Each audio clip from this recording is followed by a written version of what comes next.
Programa 13. El arte novohispano. En este programa identificarán las principales características del barroco y el neoclásico en pintura, escultura y arquitectura. El barroco es un estilo artístico surgido en Europa. Llegó a Nueva España durante el siglo XVI y fue el predilecto principalmente en arquitectura religiosa, pintura y escultura sacra. En la colonia, esta corriente artística recibió un carácter propio por parte de los artistas de Nueva España, por lo que es conocido como barroco novohispano. El neoclásico llegó a Nueva España en 1780, en la fase final del virreinato. Su estilo se opuso por completo al barroco, prefiriendo las líneas simples, características del arte clásico de Grecia y Roma. En Nueva España fue más común su utilización por las autoridades civiles en la construcción de edificios públicos, y también lo adoptaron pintores y escultores no religiosos. El término barroco en principio significa abigarrado, y lo que va a ser el barroco como un arte oficial de la Iglesia es ir en contra de la expresión racional que había tenido y que había caracterizado al Renacimiento desde el siglo XIV. América, en los territorios conquistados por el Imperio Español, evidentemente también se traslada el barroco, aunque no se había presentado esa problemática de enfrentamiento con lo que iba a ser el protestantismo. Sin embargo, bueno, irradia, influye y se crea un barroco muy americano, un barroco con distinciones respecto de lo que se daba en Europa. Característica principal es que va en contra de la racionalidad, en contra de los cánones y de la idea de imponer la imagen geométrica que había tenido el Renacimiento. En América y en particular en la Nueva España, ¿cómo se va a distinguir en la arquitectura? Fundamentalmente por la policromía, la gran cantidad de colores que van a surgir en las fachadas y en los interiores. Una aportación del barroco es, como por ejemplo tenemos el caso del retablo de los Reyes a mi espalda, en donde se llega a la máxima expresión del movimiento y de la policromía barroca. Otra característica es esta idea virtual de la falta de peso, de la ingravidez, es también la manera en cómo modifican todos los elementos que originalmente son eminentemente constructivos. En el caso de las fachadas, la presencia de los azulejos, como en el caso de las fachadas de Puebla. En el caso de la Ciudad de México, el tezontle, que es un material rojizo propio del valle, combinado con la cantera y con la chiluca. Y esta idea de movilidad, de ingravidez, de sensaciones poco vinculadas con lo terrenal. Eso es lo que buscaba el barroco en general. El principal promotor del barroco, que fue la Iglesia Católica, planteó que las imágenes que iban a estar presentes en la pintura y en la escultura tendrían que ser toda esa que correspondía con los milagros que habían aparecido en el Nuevo Testamento. O sea, es todo el mundo irracional, todo el mundo que no tiene sustento con la racionalidad. Eso es lo que va a alimentar fundamentalmente los temas del barroco. En esa medida, por ejemplo, toda la pintura del barroco, siglo XVII y mitad primera del XVIII, si te das cuenta, todos son temas que tienen que ver con los milagros, que son finalmente acontecimientos irracionales que solamente pueden ser aceptados por la fe, pero que no aceptan la presencia de la lógica. Esa es la gran temática. Nueva España fue muy rica en los aspectos de índole pictórica. El siglo XVII y la primera parte del XVIII fue las grandes etapas, las grandes épocas de los talleres artísticos en la Nueva España.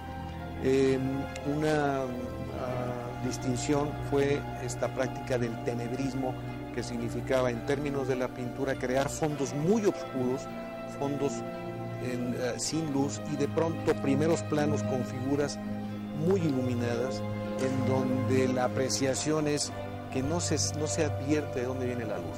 La luz se intuye, debe de venir del interior de los cuerpos que ahí están representados. En el caso de la arquitectura, por ejemplo, lo que tenemos es esta idea de la movilidad, que va en contra de el carácter de estabilidad que debe tener y que siempre tuvo la arquitectura. Entonces, movilidad y sensación de ingravidez frente a la lógica del peso que había tenido históricamente la arquitectura. Y la escultura, por ende, también tiene esta misma condición de movilidad, de idea, de sensualidad, porque todo en el barroco se debe de tomar con las sensaciones y a partir de las sensaciones, olvidándose totalmente de todo lo que sería contacto con lógica y razón.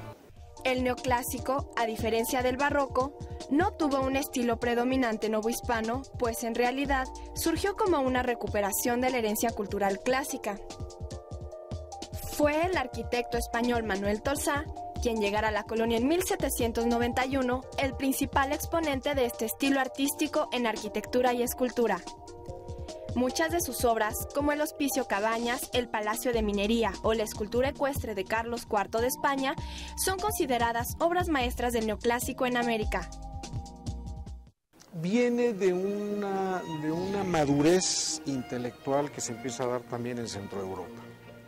Una madurez intelectual que privilegió el uso de la razón frente a la posibilidad subjetiva que daba la Iglesia Católica.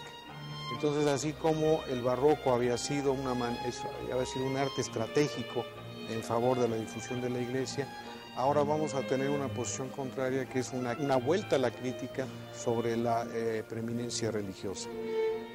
Sobre todo de la Iglesia Católica, y igual que en el caso del barroco tendríamos varias fechas que serían determinantes. 1750 para el caso de la Nueva España, el ascenso de la dinastía de los Borbones dirigiendo el Imperio Español.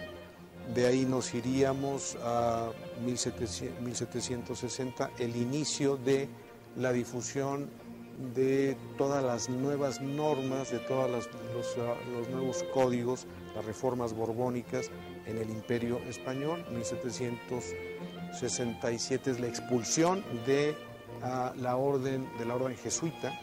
El jesuitismo fue una de las bases más importantes del barroco. Y luego nos vamos a 1781 con la fundación de la Academia, que en una segunda instancia te trataré de comentar cuál fue la importancia que tuvo. Entonces es una versión totalmente opuesta al barroco, es una versión que trata de retomar el mundo grecolatino. Vuelve a aparecer la geometría, vuelve a aparecer con toda claridad la contundencia del medio círculo, el triángulo, la pilastra.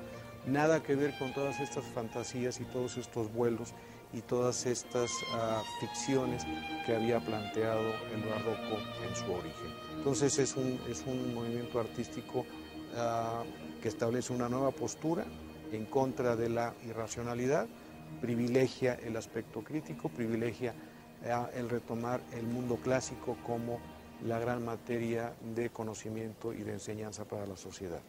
Para entender el gran periodo del neoclásico, que abarca desde la segunda mitad del siglo XVIII hasta los primeros 25-30 años del siglo XIX, hay que partir del ascenso de la dinastía de los Borbones al cargo de la dirección del imperio. Los Borbones de origen francés traen toda esta tradición del nuevo pensamiento que se había inaugurado por Renato Descartes. La Ilustración, que es la que privilegia todo este gran periodo, circula ideas sobre una nueva manera social, sobre una nueva respeto inclusive a lo que después serán los derechos humanos, y viene a terminar 1789 con la gran guerra de Revolución Francesa, en donde incluso se llega a determinar mediante un decreto: Dios no existe.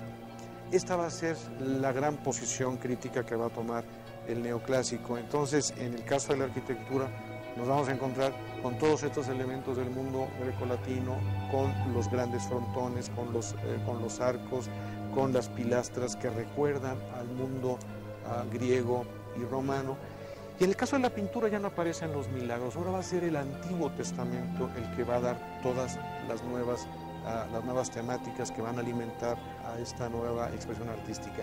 ¿Quién va a ser el que va a determinar esto? La Academia. La Academia es una de las grandes invenciones del mundo neoclásico. Esto tiene que ver también con esta nueva voluntad, en el caso de los Borbones, de cómo administrar y cómo enseñar el arte. Ahora se van a crear planes de estudio, se van a volver a crear cánones, se van a dictar normas, e inclusive va a haber la prohibición de seguir construyendo y de seguir pintando a la manera barroca.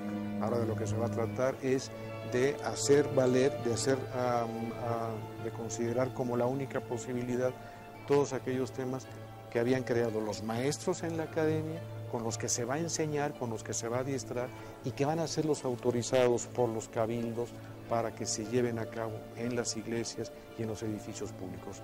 Y por último, otra de las grandes características del mundo neoclásico va a ser el que los edificios más importantes van a ser edificios civiles. Ya no va a ser la iglesia la que va a llevar la conducción de la construcción en las ciudades.